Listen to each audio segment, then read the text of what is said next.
What's up, guys? This is Enhander from Paintball.net again. I'm coming to you with another video Q&A today. First, I want to apologize for not having a lot of videos coming out here recently. We haven't had a lot of new equipment come to the team to do tests and stuff on, and we've all taken kind of a small little break near the end of the season here.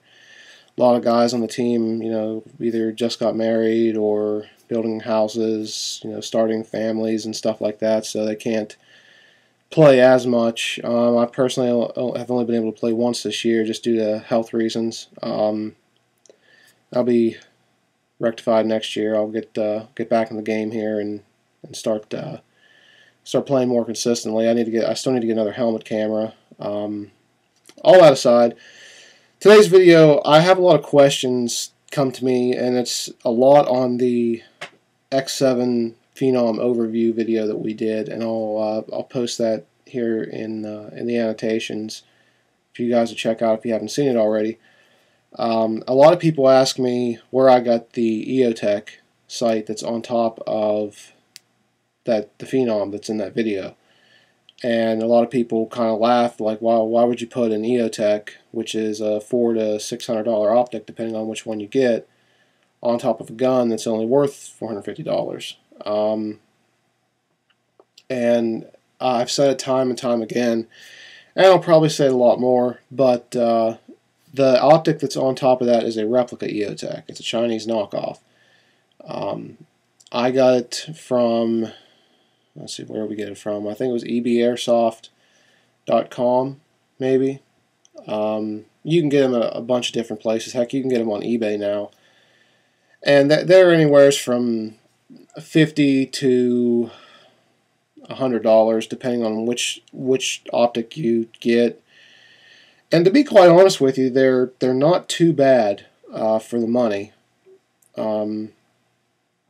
They do serve, I guess, a purpose for those that are willing to take the time to sight them in and everything. And I say sight in as a very loose term for paintball. Aside from first strike rounds, personally for me, there's no real need to have any kind of optic on top of a paintball for any other reason than to look cool.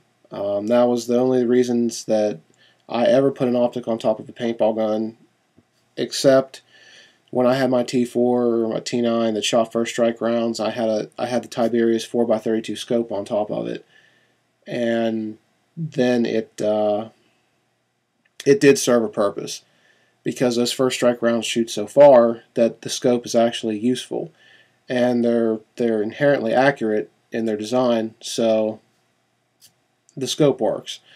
But I'll link you to an article on a forum that I'm a member of, x7og.net.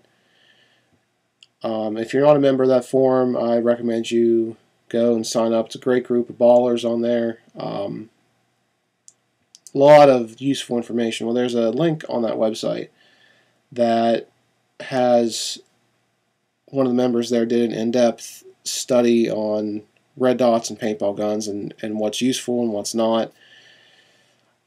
There have been very few instances personally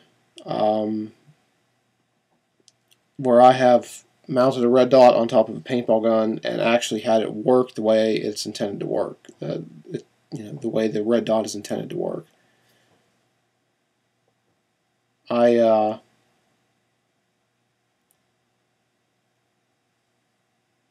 Looking back through the years, this also falls under the iron sights on paintball guns. Now, I've actually had a lot of luck with iron sights on paintball guns, especially when the X7 the original X7 came out, and I had the XP5 shroud and then the normal X7 rear sight on it, and I was able to actually use the iron sights to pretty good luck with them.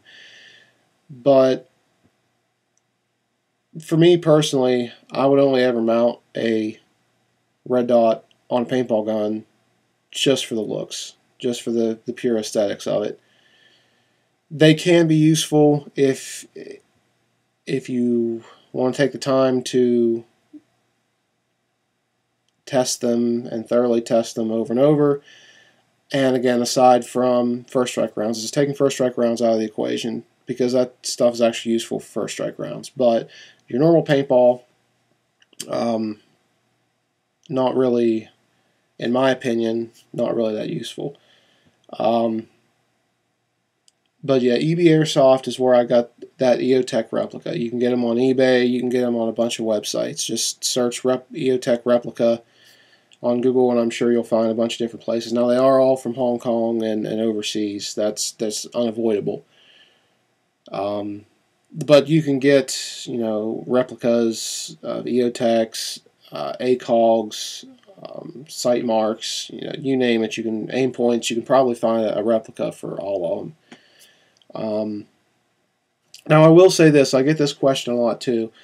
Do those optics work on real firearms? As some of you guys may know, I've kind of transitioned over a lot into firearms, real firearms, as opposed to paintball. That's where a lot of my money, aside from medical bills and stuff, has been going to, is real firearms.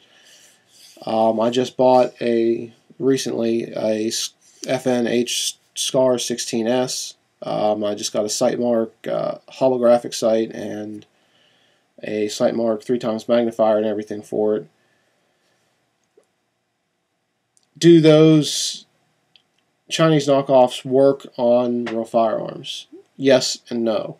I recently got a 4x zoom Tragicon ACOG, but it was the replica ACOG. So got it. I'm like, I was just curious. I wanted to see if it would work, and I stuck it on top of my SCAR, which some of you guys may or may not know. The SCAR 16 is inherently, it's a 223/556 chamber, just the same thing the M4 or AR-15 shoots, but because of the muzzle device that's on it and parts of its design, it has a lot less recoil, or it seems a lot less recoil than your typical AR-15.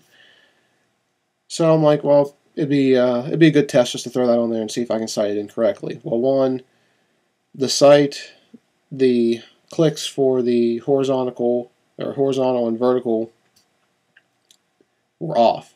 They were backwards. So if I needed to go left and I started taking the optic left, even though it looked like it was moving to the left, when I was looking down the scope, it was actually moving right. It was just all mixed up. Now I was able to shoot a consistent group on the target, but the group never got to the dead center where I was aiming. The group would always shoot high to the right. But I put every round about in a target size around $half size. I shot about 10 rounds like that and realized I don't want to waste ammo anymore, even though I tinkered around with the sight and everything. It just wasn't worth it. Now, I have thrown a ACOG replica on my AR-15 when I had it that was just a red dot. There was no magnification or anything like that. Same thing. Just the vertical and horizontal was off on it, and it just wasn't worth the time for me to sit there and waste ammo trying to sight the thing in. Even though it looked like an ACOG, it wasn't an ACOG. You get what you pay for. Now, I have heard people that had pretty good luck with some of those, just like the ACOG or the EOTech replicas and aimpoint replicas, stuff like that. For the money, if you can get one cheap, you'll see people sell them on paintball forums every now and again. And if you want to try it on a real firearm, more power to you. Some of them do work. If you can get it $45-50, it's a decent investment. I mean, if you want to try it out, and you can usually turn them and burn them if it doesn't work, so you can sell them again. People are always looking for stuff like that to put on top of their paintball markers and stuff. But through my testing, know that they don't really work that well on real firearms, and they don't really work that well on paintball markers for just your general paintball. And I'll show you a picture here. I'm coming to a close, but I'll show you a picture here. Last year, I believe it was last year, I had one of these mounted on I had a replica EOTech mounted on my T9. It was all prettied up, almost like a G36. Well, we had a lot of trouble that game with people shooting hot. It was about 95 degrees outside, so it was really hot, and people that were using CO2, they were spiking, and it was just bad news all around. And someone shot my EOTech, my replica EOTech, and broke the glass out of it. And they put some pretty thick glass in those replicas. So had that hit me in the goggles or whatever, probably would have broke my lens. But that being aside, I'll put the picture here at the end of the video. Sorry this has been a kind of a long video, but just had a lot to talk about and answer some of those questions. As always, please subscribe and rate the video, like or dislike. You know, if you dislike the video, please leave me some feedback as to why. Like the video, thank you. Thank you to all the subs for you guys hanging in there, and we'll see you again soon. Deuces.